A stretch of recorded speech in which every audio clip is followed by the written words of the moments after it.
বিরতির পর স্বাগত। আজ নেতাজি সুভাষচন্দ্র বসুর জন্মদিন, কিন্তু আজ নেতাজির জন্মদিনেও একটি বিপরীত চিত্র উঠে এলো। ওনার জন্মদিনের দিন নেতাজির হাতে তৈরি স্কুল, নেতাজির হাতে তৈরি বিদ্যালয়ের জমি দখল হয়ে যাচ্ছে।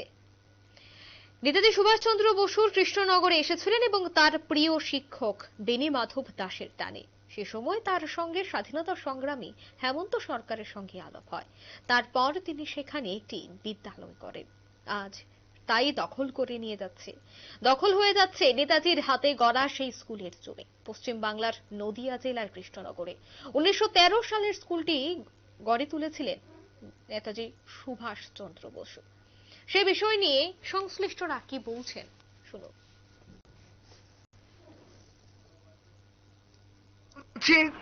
আপনারা তো নদিয়ার কৃষ্ণনগরের বাসিন্দা, এই যে নেতাজি ভবনের সামনে রয়েছেন, এইখানে তো নেতাজি সুভাষচন্দ্র বসু স্কুল প্রতিষ্ঠা করেছিলেন, কি বলবেন? বলতে গেলে আজকে মহান বীর সৈনিক নেতাজি সুভাষচন্দ্র বোসের জন্মদিন। আমাদের কৃষ্ণনগরে উনি এখানে একাধিকবার এসেছেন, বিশেষ করে এখানে এসেছিলেন, এসে স্কুলও তৈরি করেছিলেন 1913 সালে। তারপর থেকেই এই স্কুলটা চলছিল। কিছুদিন যাবৎ আবার বলতে নেই, এলাকার কিছু লোক এই জায়গাটা দখল কিছুটা করে নিয়েছে এবং দখল করার পর থেকেই এই স্কুলটাও প্রায় অন্ধকারের মধ্যে রয়েছে। আমরা চেষ্টা চালিয়ে যাচ্ছি বা আগামী দিন সকলের সহযোগিতা চাইছি যে এই স্কুলটাকে বাঁচানোর জন্য, এই মহান বীর সৈনিকের স্মৃতিকে রক্ষা করার জন্য এটার খুব প্রয়োজন। কারা দখল করছে মনে হয়? আশেপাশের বাড়ির লোকজন সাধারণ ক্ষেত্রে, যে তারা ওই একটুখানি ঘিরে নিল, একটু জায়গা নিয়ে নিল, এখানে তো দেখার কেউ নেই। এখন কি স্কুলটা চলে? চলার না চলার মতন।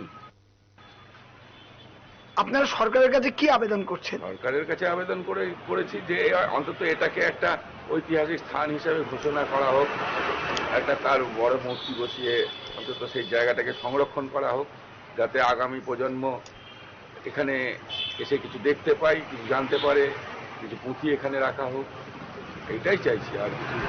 আপনার নাম? আমার নাম তারক সেন। আপনি কি এই কমিটির সাথে যুক্ত আছেন? না, আমি এই কমিটির সাথে যুক্ত নেই, আমার পাশেই বাড়ি, এই জন্যই এখানে আসা। ভালো লাগছে, আপনারা এই খবরটা প্রচার করলে আরো মানুষ জানতে পারবে এবং সরকারের দৃষ্টিও আকর্ষণ করা যাবে আপনাদের মাধ্যমে। আপনাদের এই সহযোগিতার জন্য এই ঐতিহাসিক জিনিসটাকে যদি রক্ষা করা যায় তাহলে ভালো লাগবে।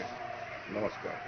আমরা দাঁড়িয়ে রয়েছি নদিয়ার কৃষ্ণনগরের এক ঐতিহ্যবাহী যে বাড়িটা রয়েছে, নেতাজি ভবন। আপনারা দেখতে পাচ্ছেন, আমাদের ক্যামেরা পার্সনকে বলছি নেতাজি ভবনটাকে দেখাতে। 1913 সালে নেতাজি সুভাষচন্দ্র বসু এসেছিলেন এইখানে। তখন এখানটা ভাঙা, বাড়ি ছিল না সেরকম ভাবে। নেতাজি সুভাষচন্দ্র বসু নিজের উদ্যোগে তৈরি করেছিলেন বিদ্যালয়, নৈশ বিদ্যালয় নামে ইতিহাসে লিপিবদ্ধ আছে। এই বিদ্যালয়ে তখন থেকে পড়াশোনা হতো এবং নেতাজি। আপনারা শুনলেন তাদের বক্তব্য। মূলত 1913 সালে স্কুলটিকে গড়ে তুলেছিলেন সুভাষচন্দ্র বসু। আজ ওনার জন্মদিন এবং আজকের দিনেই এই তথ্য উঠে আসলো। সে বিষয় নিয়ে আমি আরো বিস্তারিত জানবো। টেলিফোন লাইনে রয়েছে বিশিষ্ট সাংবাদিক অঞ্জন শুকুল। অঞ্জন বাবু, প্রথমে আপনাকে নিউজ ভ্যানগার্ডের পর্দায় স্বাগত জানাচ্ছি। স্বাগত জানাচ্ছি আপনাকে। আজ একদিকে নেতাজির জন্মদিন পালন করা হচ্ছে গোটা দেশব্যাপী, অন্যদিকে দেখা যাচ্ছে যে নেতাজির হাতে তৈরি করা, নেতাজির হাতে গড়ে তোলা সেই স্কুলের জমি একটু একটু করে দখল করে নিচ্ছে কে বা কাহারা। কেমন লাগলো, বা আপনি যখন সেখানে যান নিউজটাকে কভার করতে, কি জানলেন, কি বুঝলেন? আমরা গিয়েছিলাম আজকে ঘটনাস্থলে। নেতাজি সুভাষচন্দ্র বসু কৃষ্ণনগরে এসেছিলেন তার প্রিয় শিক্ষক বেনি মাধব দাসের টানে। সেই সময় তার সঙ্গে স্বাধীনতা সংগ্রামী ডক্টর হেমন্ত সরকারের সঙ্গে আলাপ হয়। 1913 সালে সুভাষচন্দ্র বসু গড়ে তুলেছিলেন কৃষ্ণনগরে কলেজটিতে শ্রমজীবী মানুষকে শিক্ষাদানের উদ্দেশ্যে একটি নৈশ বিদ্যালয়। এই বিদ্যালয়ে প্রথমে শৈলেন ঘোষ নামে এক শিক্ষককে নিয়োগ করেন, কিন্তু শৈলেন ঘোষ ব্রিটিশের কাছে বিক্রি হয়ে যায় এবং স্কুল থেকে ছেড়ে দিয়ে চলে যান চাকরি।